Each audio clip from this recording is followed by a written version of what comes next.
Cristo ressuscitou, aleluia. Sim, verdadeiramente ressuscitou, aleluia.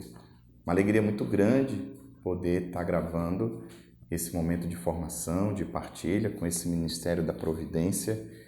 E eu queria lembrar uma frase que nós temos nos nossos estatutos quando fala sobre a divina providência. A comunidade Shalom vive da providência divina. A providência é a fonte de todo sustento e desenvolvimento dos meios necessários para a manutenção da comunidade e de toda a obra. Então eu queria, nesse primeiro momento, dizer para você que serve no Ministério da Providência, independente de qual subsetor ali, qual ministério específico, mas que está dentro de toda a providência, é que é uma graça muito grande, porque você toca exatamente nessa fidelidade de Deus. Deus cuida da comunidade Shalom. É Deus que é esse autor da providência nas nossas vidas. E a gente pede com certeza a intercessão sempre de São José, patrono de toda a obra Shalom. O tema da nossa formação de hoje é uma das bem-aventuranças, a primeira em si: felizes os pobres em espírito, porque deles é o reino dos céus. Você pode abrir a palavra de Deus, Mateus capítulo 5. Mateus capítulo 5, e nós vamos aprofundar um pouquinho falando sobre essa bem-aventurança. E o objetivo dessa formação é exatamente entender que a pobreza evangélica, essa pobreza que Jesus começa falando neste grande sermão da montanha, é condição fundamental para que o reino de Deus se estabeleça na nossa vida pessoal, comunitária, de toda a comunidade. Abriram então Mateus capítulo 5, vamos ler a partir do versículo 1. Ao ver as multidões, Jesus subiu a montanha, sentou-se e seus discípulos aproximaram-se dele e, tomando a palavra, ele os ensinava. Então é muito importante a gente olhar para esse cenário. Jesus sobe a montanha, senta com os seus discípulos, mas a multidão o acompanhava. Então Jesus falou não só para os discípulos, Jesus falou para toda aquela multidão, podemos dizer que ele falou para toda a humanidade, falou para mim, falou para você. E a gente precisa lembrar que o grande sermão da montanha são esses 3 capítulos do Evangelho de São Mateus, capítulo 5, capítulo 6 e capítulo 7. Eu estou aqui com 2 catequeses do Papa Francisco, uma do ano 2000, quando ele abriu as catequeses falando de cada bem-aventurança. Mas ele fez uma no geral, falando de todas elas. E ele diz que esse texto que abre o Sermão da Montanha, que é o texto das bem-aventuranças, é que iluminou a vida dos crentes, e olha o que ele diz, e também daqueles não crentes. Ou seja, aqueles que não creem em Deus, eles também têm conhecimento dessa palavra de Jesus. Eles podem não crer em Deus, mas eles também acreditam que é um caminho de felicidade. Então vamos lá. Diz o Papa: é difícil não ser tocados por estas palavras de Jesus, e é correto o desejo de entendê-las e acolhê-las sempre mais plenamente. E aqui o Papa fala uma coisa interessante. Ele diz que as bem-aventuranças contêm a carteira de identidade do cristão. Sim, essa é a nossa carteira de identidade, diz o Papa, porque ela delineia a face do próprio Jesus, o seu estilo de vida. É tão interessante porque eu tenho aqui no meu bloquinho de notas uma reflexão antiga do nosso cardeal Cantalamessa, pregador oficial da Casa Pontifícia, que ele já dizia que, longe de ser um bom programa ético de um mestre para os seus discípulos, as bem-aventuranças são o autorretrato de Jesus. Ou seja, ele é o verdadeiro pobre, o manso, o puro de coração, que são as outras bem-aventuranças, como você pode acompanhar seguindo aí, o perseguido por causa da justiça. Então, Jesus é o verdadeiro pobre, manso, o puro de coração. Por isso que lá mais na frente, em Mateus 11, 29, o próprio Jesus diz: aprendei de mim, que sou manso e humilde de coração. Papa Francisco diz: as bem-aventuranças nascem do coração compassivo de Jesus, que se encontra com o coração de homens e mulheres que desejam e anseiam por uma vida feliz. Meus irmãos, então nós precisamos, dentro desse contexto das bem-aventuranças, acreditar que não é somente um autorretrato de Jesus, repetindo essa palavra do cardeal, ele é o verdadeiro pobre, o verdadeiro manso, puro de coração, mas é um caminho seguro que Jesus coloca para todos os seus discípulos, para toda a humanidade, para cada um de nós, um caminho seguro de bem-aventurança, um caminho de felicidade, um caminho, podemos dizer, condicional. Quem viver assim vai experimentar de uma felicidade. É tão interessante porque esse monte Sinai, o mesmo monte onde Deus entregou a Moisés os mandamentos. Então, Jesus começa a ensinar nesse mesmo monte uma nova lei. A lei de ser pobre, a lei de ser manso, a lei de ser misericordioso. Podemos dizer que estes novos mandamentos são muito mais do que normas. De fato, Jesus não impõe nada, mas revela o caminho para a felicidade. Por isso que é tão interessante, ele repete os bem-aventurados, bem-aventurados, por 8 vezes. E aí você pode pegar a palavra de Deus, nós vamos meditar somente a primeira bem-aventurança, mas na minha tradução tem felizes, que a gente vai partilhar um pouquinho também sobre isso. Felizes os pobres de coração, felizes os mansos, felizes os que choram, felizes os que têm fome e sede de justiça, os misericordiosos, puros de coração, enfim, os perseguidos. Por 8 vezes, bem-aventurados, felizes. E é tão interessante porque essas 8 bem-aventuranças, elas se compõem de 3 partes. Primeiro, como nós falamos, há sempre a palavra bem-aventurados. Depois vem a situação em que se encontram os bem-aventurados. Pobreza de espírito, que é a que nós estamos meditando hoje, a aflição, a fome e sede de justiça. E, enfim, ao motivo da bem-aventurança, que vem exatamente pela conjugação porque felizes os pobres em espírito, porque deles é o reino dos céus. Então, essas 8 bem-aventuranças, seria belo aprendê-las até a gente sabê-la de cor mesmo, guardar no coração, repetindo, para ter justamente na mente e no coração esta lei que Jesus deixou para cada um de nós. Entrando nessa terminologia das bem-aventuranças, o Papa ele diz assim: mas o que quer dizer a palavra bem-aventurado? Porque cada um das 8 bem-aventuranças começa com a palavra bem-aventurado. Pergunta o Papa.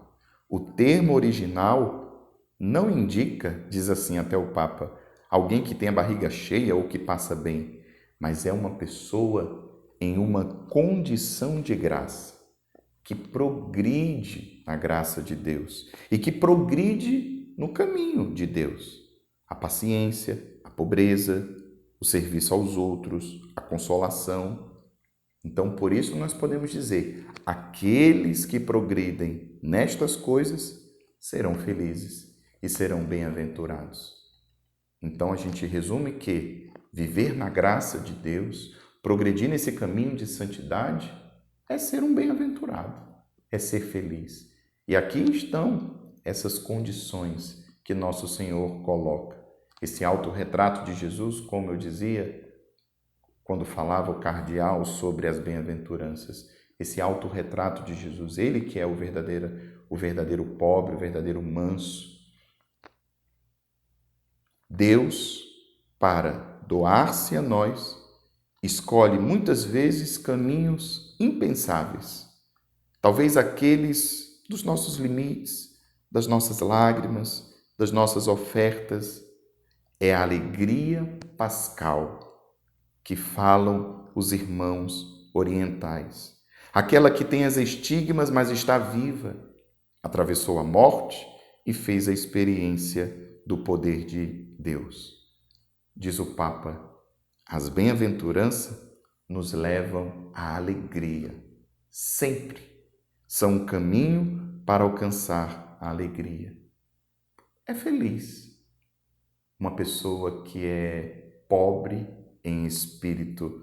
E aqui a gente já pode passar para essa audiência onde o Papa ele desce um pouquinho na primeira bem-aventurança.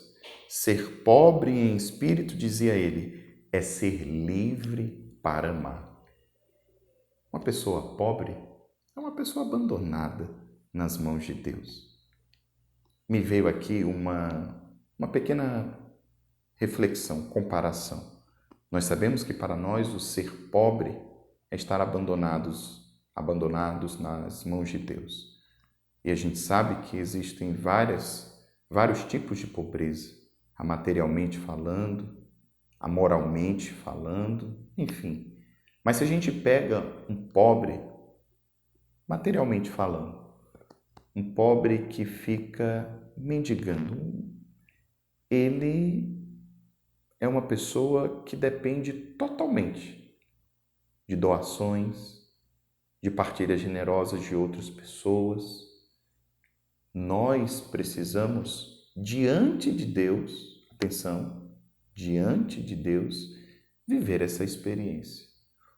Tudo o que eu preciso vem das mãos de Deus. E aqui a gente entende quando nosso Senhor, ainda nesse grande Sermão da Montanha, capítulos 5, 6 e 7 de São Mateus, quando ele vai dizer, pedis e recebereis. Nesse pedis e recebereis, ele está dizendo que nós devemos pedir tudo aquilo que nós precisamos para a nossa salvação e para o nosso caminho de santidade. Tudo o que eu preciso para ser salvo, para ser santo, eu vou receber das mãos de Deus. Porque o maior desejo de Deus, para mim, para você, é que nós sejamos salvos, sejamos santos. Então a gente precisa ter isso em mente para vivermos este abandono e esta dependência total da graça de Deus nas nossas vidas. Quando nós pegamos nos nossos escritos o escrito da pobreza, no parágrafo 6º, tem assim, o novo que Deus realmente quer realizar em nós é um novo baseado na pobreza. Quando somos pobres, somos realmente felizes. Aqui a palavra felizes, bem-aventurados. Quando somos pobres, somos realmente felizes. Estamos centralizados na vontade do Senhor. Este ser pobre, continua, não é um simples título ou um voto não cumprido. Ele tem de ser real, palpável, vivenciado. Você que serve no Ministério da Providência, precisa ter muito cuidado para que a sua confiança não esteja somente naquilo que você consegue enxergar. Aquela pessoa que abre a urna da comunhão de bens e vê ali a quantidade de envelopes e vê quanto que entrou na conta, os lançamentos do W4, contas a pagar, contas a receber, o percentual da comunhão de bens da comunidade, da obra, enfim, não é só isso, a divina providência. A divina providência é exatamente experimentar da total dependência de Deus. E aí entra essa definição do ser pobre no parágrafo 7º. Ser pobre é, em primeiro lugar, estar nas mãos de Deus. Vírgula, atenção, ser seus operários. Aqui me veio buscar em primeiro lugar a Deus e a sua justiça. E tudo mais virá por acréscimo. E como fruto do nosso trabalho, esperar o pão de cada dia. Meus irmãos, vocês que estão servindo nesse ministério, nós precisamos renovar esse caminho de pobreza, esse caminho de abandono. Às vezes, você pode estar nesse ministério achando que ele é um ministério burocrático, é um ministério de birô, onde você fica na mesa, faz lançamentos, muitos lançamentos para serem feitos. Você, talvez econômico, se vê limitado a ficar muitas vezes resolvendo problemas da missão, pagando. Não, eu já assisti uma pregação do Moisés, ele falando as características do econômico. É um missionário, é um evangelizador. Existe a autoridade espiritual, a paternidade. Nós, como Ministério da Providência, nós precisamos nos unir a toda a ação evangelizadora da missão. Porque, meus irmãos, a providência de Deus se manifesta na nossa vida por meio também da nossa evangelização. Olha, eu já coordenei um centro de evangelização durante 3 anos. E todas as vezes que nós evangelizávamos por meio de noites temáticas, seminários de vida no Espírito Santo, a divina providência ela se manifestava pela organização da noite temática em si, aquele planejamento estratégico orçamentário daquela noite, porque a gente sabe que os nossos eventos são para evangelizar, mas também eles ajudam nesse plano de sustentabilidade da missão. Como é que nós vamos ter uma receita se nós não evangelizamos? Se nós não pastoreamos as nossas ovelhas? Seria tão importante que todos pudessem viver essa grande graça da partilha, da comunhão de bens.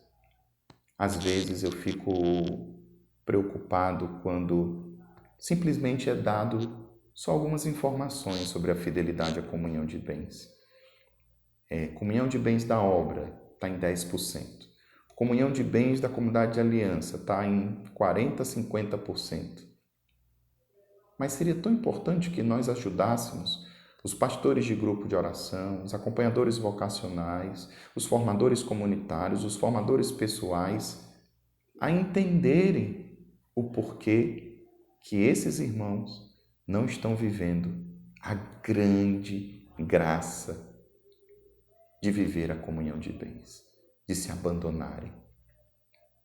Eu acompanhei uma pessoa da comunidade de aliança uma vez e ela não tinha conseguido naquele mês fazer os seus 15%. Ela tinha dito que só tinha conseguido fazer menos de 5%, mas ela partilhou que era um desafio. Ela era apegada às coisas, ao dinheiro, e ela tinha medo que faltasse. Foi uma das coisas que ela me disse. E eu precisei ser um pouco, não firme, mas eu precisei ajudar essa pessoa a confiar em Deus.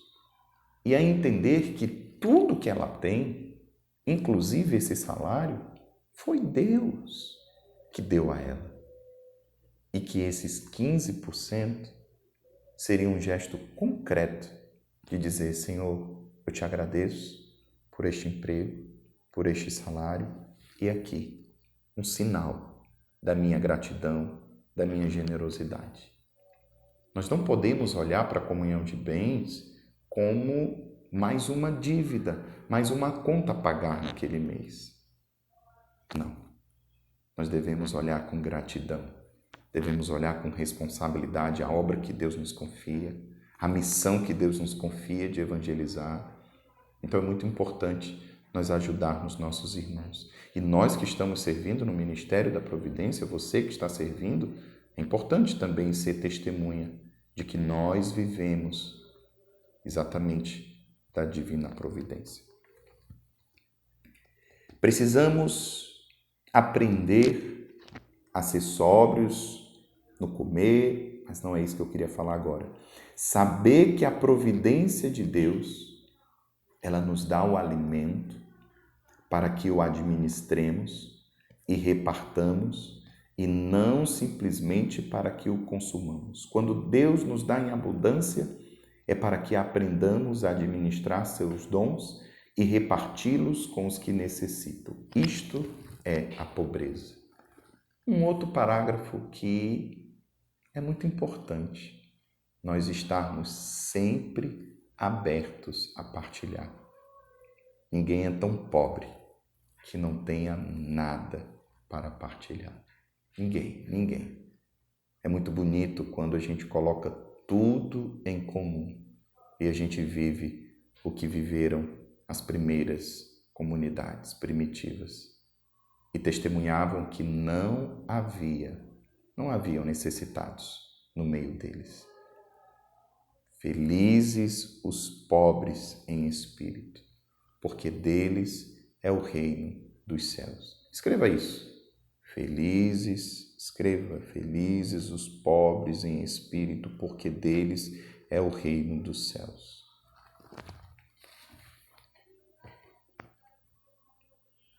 No final do escrito, exatamente no último parágrafo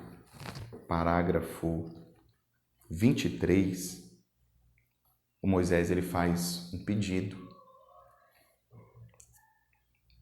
Peço para cada um de nós a graça de compreender a fundo o nosso chamado à pobreza, a ser o terceiro, a deixar a providência de Deus cuidar de nós e usufruir o que a ela nos aprouver, dar na sobriedade, administração e partilha segundo a vontade de Deus. Meus irmãos, não quero me alongar nesse momento, mas eu queria propor que nesses próximos 10 minutos pudesse partilhar talvez em grupos de 2, grupos de 3, como você de maneira pessoal, mas também como você vê de forma comunitária na sua missão a vivência da pobreza. Você como comunidade de vida, você como comunidade de aliança, você como obra, partilhe as bênçãos, os desafios. Talvez no final o seu ecônomo puder dar uma palavra para todo o ministério, como está a situação financeira da missão. Mas atenção, esses dados de percentuais, tudo, contas a pagar, receber, as dívidas, isso pode nos ajudar, mas o que nós devemos é exatamente o que pede o nosso fundador. Deixa eu procurar aqui de novo. Devemos pedir isso ao Senhor. Peço para cada um de nós a graça de compreender a fundo o nosso chamado à pobreza. Como diz, ser pobre, em primeiro lugar, estar nas mãos de Deus. Ser seus operários. Que Deus nos ajude a compreender e a viver esta bem-aventurança. Felizes, olha, acredite nisso. Seremos felizes quando formos pobres. Seremos felizes quando formos pessoas abandonadas. Tudo o que eu preciso vem de Deus. O Senhor é o meu pastor, não me falta coisa alguma. Então viva agora esse momento de partilha em grupos de 3. Faça uma partilha pessoal, faça uma partilha de como você tem conseguido viver a comunhão de bens. Talvez, com certeza, no meio de vocês tem testemunhos bonitos de pessoas diante de tantos sacrifícios, mas conseguem viver a partilha e usufruem da graça de Deus por meio da sua fidelidade, por meio do seu sacrifício. Então, que Deus abençoe, que por intercessão de São José, a sua vida seja cada vez mais enriquecida com esse grande dom, com essa grande graça da bem-aventurança, da pobreza. Felizes os pobres em espírito, porque deles é o reino dos céus. Deus abençoe você. Shalom.